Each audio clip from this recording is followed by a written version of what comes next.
Hi there, it's Carolyn Chebaro here. Welcome to my channel. Welcome to Reinvention and the Simple Life, where my goal is to inspire you, to motivate you, to get you to look at things a wee bit differently, all on your road to reinvention and living a very simple life. Today is part 2 of my minimalist series.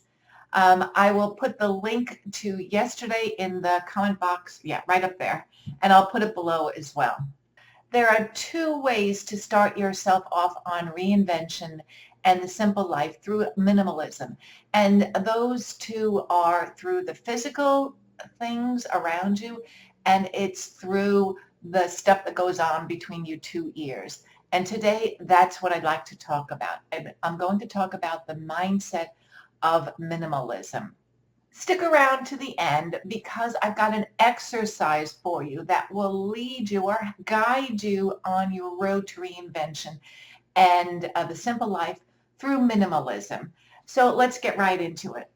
We're going to talk about the head stuff today, the mindset of minimalism.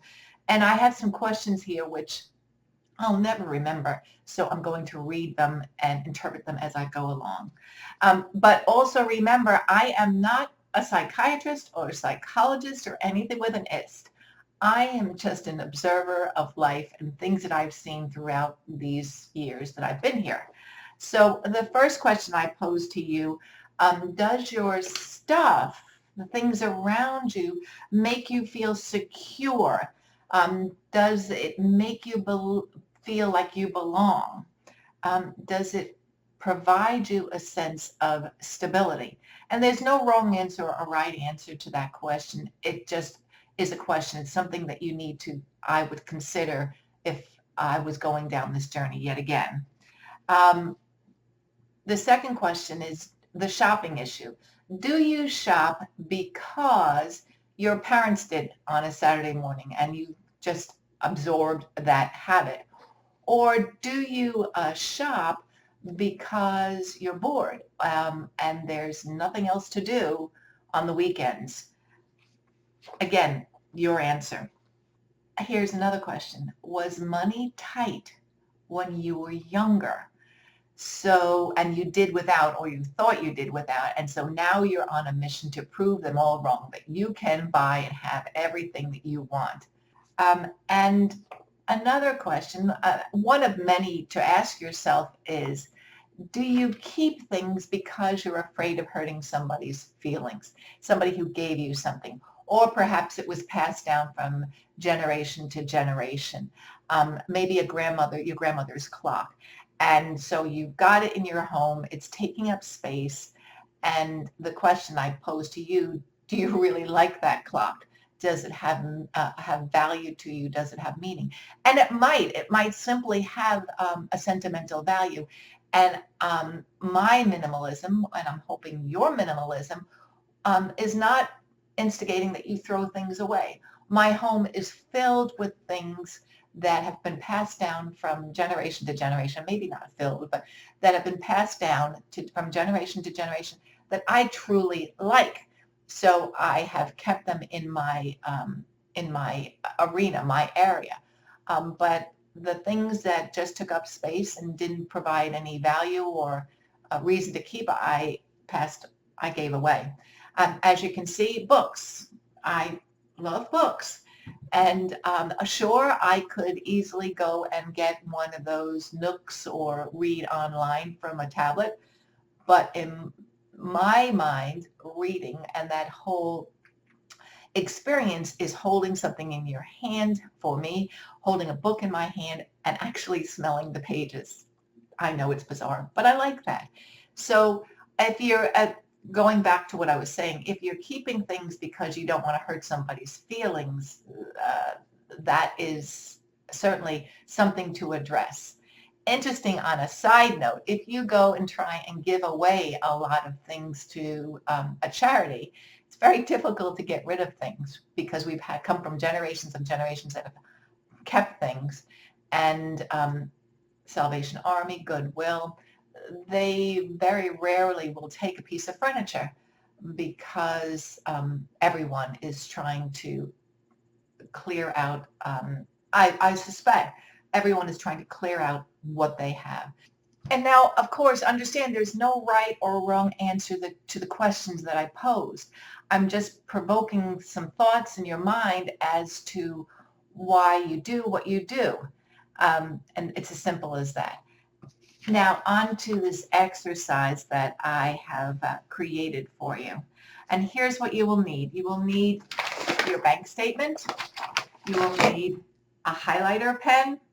You will need a notebook or a pad or something to write things down in, and either a cup of coffee, a cup of tea, or maybe a glass of wine. And here's what you do. You will go through your bank statement and for the month, so you just need one page. Go through your bank statement and highlight the items that you've purchased. Now, some of them probably are food and some of them are probably gas, but what I'm asking you to do is to highlight the other things. For example, clothing that you've purchased, makeup, shampoo, things for the house. Maybe you've gone out to eat, entertainment. Highlight all of those things on your bank statement. And then I answer the following questions. And again, I'm going to read them because they have a very short memory. Does that new widget add value to your life? Which leads back to what we were saying before. Will you use it? Will you wear it? And does it serve a purpose? And here is the key. What was the real reason that you purchased that item? Was it, again, to fill a need or a want? Two different things. Was it because you were bored shopping because there was nothing on Netflix? Was it because you were out with your friend Mary and Mary bought something so you felt, well, I should have that too? That's keeping up the Joneses theory. So it's just a matter of analyzing why you're purchasing things. And you can do that through your bank statement. Another thing is, was the item on sale? That's a big, big, big culprit. Was the item reduced in price? And of course, now if you've been eyeing this item and then you notice it's on sale, you have my permission, that's fine. But just to buy something for the sake of buying something, I think that is totally wrong. So it's a matter of going through your spending and what you purchased and the reason behind the purchase. I'll give you a story. I used to be a collector of lipsticks, but not your ordinary Revlon lipsticks. The lipsticks that you need to go to a department store for. And I could sit down all my lipsticks and tell you what drama happened and what caused me to buy that probably red lipstick. I had a whole host of lipsticks with a meaning of drama behind them. And it was years before I figured that out. And I've stopped that habit, thank goodness. So then there's a second part to this exercise. Go through and write in your book or on a piece of paper or on even the bank statement where you spent your money. Was it in a local brick and mortar store? Was it in the shopping mall? Was it online? And then analyze that. Is it a habit that you've gotten into going to the store or to the mall every weekend or during the week? Is that a habit that you've gotten into that you need to fill just to feel whole? And then you can address that. Also, for the online thing, are you shopping online because it's late at night, there's nothing on Netflix or Hulu or BritBox, and you just feel like doing something, so you spend? And the only way you'll really get to analyze that is by looking at your bank statement. And then you can draw your own conclusions. And that's it for today. That's the unfolding of why we do certain things, why we keep certain things, why we buy certain things, why we keep things around us. And again, there is no wrong answer and there is no right answer. I just pose these questions to you. And once you have these settled in your mind, well, then your road to reinvention through a simple life, through less is more, the path is open to you. But you have got to start on the journey. If you have enjoyed this video, please give it the thumbs up. Subscribe to my channel. I am on a mission, as I've said before, to get to 1,000 subscribers. I have no doubt that it will be done, and with your help, I appreciate it. Tomorrow, I've got another video on the series of My Minimalism, so please, when you subscribe, if you can click that bell, that will notify you when I'm posting. And until that date, I wish you all a good day. Toodles.